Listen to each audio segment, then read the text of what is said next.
The DA, Freedom Front Plus, and Patriotic Alliance went toe-to-toe in a heated round of by-elections. Here's what happened. So there were two crucial by-elections which happened last week.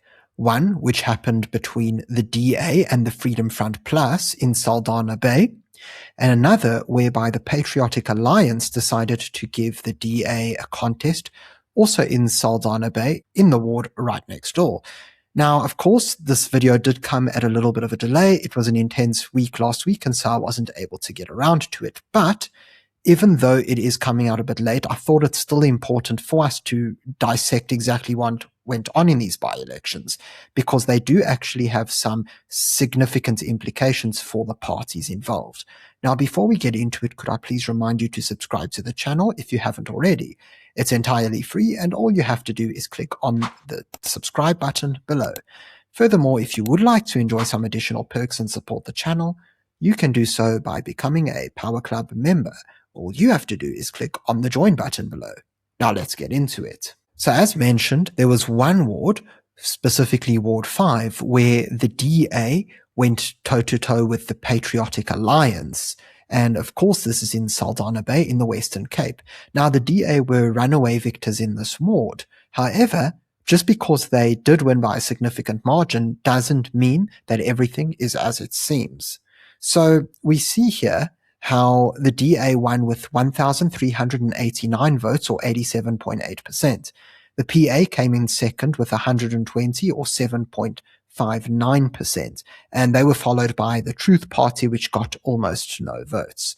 Now, what's really important for us to understand in this by-election is that if we take a look at the graph next to us, we see how the DA's vote has fluctuated in recent years. So I never included the Patriotic Alliance in this graph simply because there isn't that much to analyze. This has never been a PA stronghold, and I'm not actually quite sure why the PA decided to compete here. Perhaps it was because they thought they might be able to gauge their level of support. Perhaps it's because they thought they might be able to challenge the DA, maybe cause them a bit of a scare, but this never happened. As we can see, though, the DA got their lowest ever amount of votes in this ward, yet it was their highest percentage. So a little bit of a mixed result for them. And the thing that I think will concern the DA with this ward is the fact that they couldn't get more voters out. And here's why. You see, if we take a look at voter turnout, we see a really problematic situation for the DA, who's always had Ward 5 as their stronghold. Now, as we can see, in 2016, this ward had about a 71.8% voter turnout. It went up to 77.9% in 2019, which makes sense because national elections have higher turnouts usually than local elections.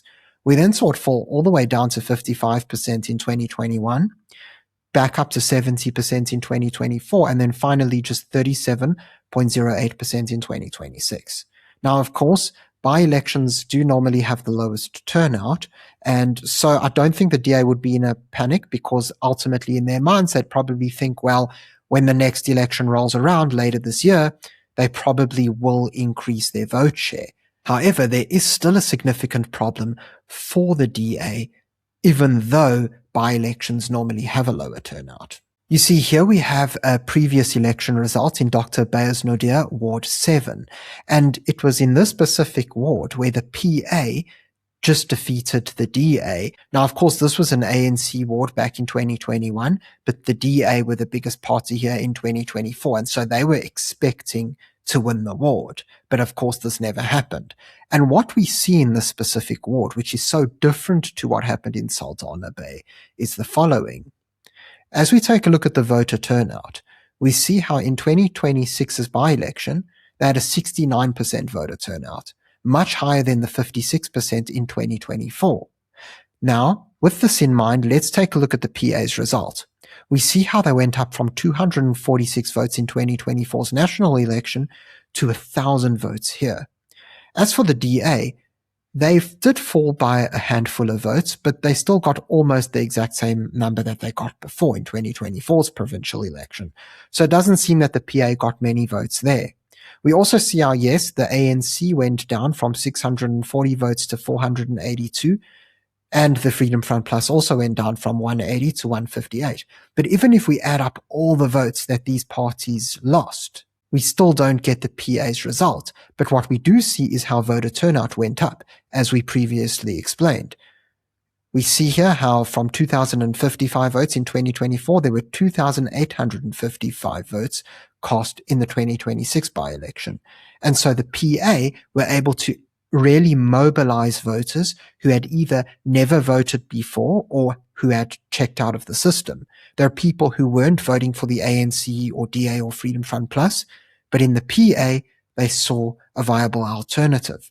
And so the DA will be very worried about their Ward 5 results simply because even though they are outright winners by a long shot, they've been seeing a constant trend whereby, yes, they'll be able to retain seats in many by-elections, but they keep losing voters. Now, of course, as we mentioned before, in by-elections, a lot of the time, voter turnout is lower. Yet, when we look at parties like the PA, they seem to be able to get a higher voter turnout, where they're actually managing to tap into other voters who previously maybe opted out of the system. And so the DA will be looking at results like that and be thinking, what can we do differently in Saldanha in order to increase our vote share? Let's take a look at Ward 6, where the Freedom Front Plus decided to challenge the DA. So at first glance, the DA were runaway winners. They had 74.49% or 1,510 votes. The Freedom Front Plus had 514 votes or 25.36%, so about a third of what the DA got. But if we take a look at past results, this is actually a very worrying result for the DA and also a little bit disappointing for the Freedom Front Plus. So if we take a look, we see how in 2024, the DA had 3,538 votes here. So they almost have just a third of what they used to.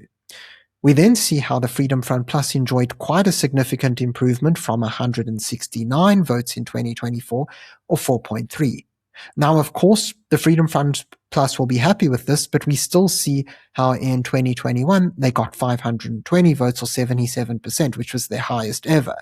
We then see how in previous elections, they also struggled getting around their 2024 mark. So yes, it's a very decent recovery for the Freedom Front Plus, but unlike their election in Tshwane in January, where they almost beat the DA, here they didn't see some sort of a rampant spike in enthusiasm. It just seems like they managed to recover back to their 2021 level. And this will be a little disappointing for them because yes, they were able to turn out more voters, which is difficult in by-elections, but they would have probably been hoping for a much bigger result given their sort of social media frenzy that they've had in recent weeks and even months. As for the DA, it's another worrying result because yes, they were runaway winners, but what we need to remember is that voter turnout here was also pretty dismal. We see that it was around 37.78%, whereas in 2024's election, it was around 74.5%. So a massive drop-off. And again, we understand that by-elections normally have lower turnout, yet if we look at other parties such as the Patriotic Alliance, they seem to be able to drive voter turnout upwards. And even in this specific election, the Freedom Front Plus were able to drive their voter turnout upwards. And so again, this is a question the DA will be having to ask. Are people simply staying away because they're DA voters who think maybe there's no point in voting in by-elections because the DA is going to win anyway? Are they perhaps unaware that the by-election is happening? Or could it be a situation where they are disenfranchised voters who are losing their enthusiasm and saying, well, we no longer want to turn out for the DA? This is something that the DA will need to ask themselves back at headquarters, because if it's a lack of enthusiasm, then they need to go back to the drawing board and think to themselves, well, why is it that we keep on losing votes in by-elections, even if our percentage goes up, yet other smaller parties such as the Freedom Front Plus and the Patriotic Alliance just seem to keep gaining votes each time they come out? This is something that they're going to have to take seriously into consideration if they want to move forward in a most constructive manner possible. Overall, it was a pretty mundane round of by-elections, to say the least. The DA managed to retain their wards quite comfortably, although they may be a little bit worried about the fact that they're not driving up an increasing number of voters, but rather a decreasing number of voters, which can ultimately affect their percentage if smaller parties manage to get their voters out in numbers. Of course, the Freedom Front Plus might be somewhat happy because they did recover, but it wasn't as if they knocked the lights out with this performance. They too will be hoping to increase their gains as the municipal elections approach. We also saw how the Patriotic Alliance had a really difficult night, and one wonders why they decided to participate in this round of by-elections in the first place. As we could see from the data, it's never been a PA stronghold. It doesn't seem that there's ever been an appetite for the PA, and ultimately, we know that the PA are normally very selective with their by-elections, only competing in ones where they could win, and of course, this projects a position of power. This kind of result, however, shows weakness, and one wonders what it will do to their voter base going forward. Thanks very much for tuning into this video. If you found it informative, please remember to subscribe to the channel for more content. Until next time, I'm Matthew Cohen, and this is the Power Pod.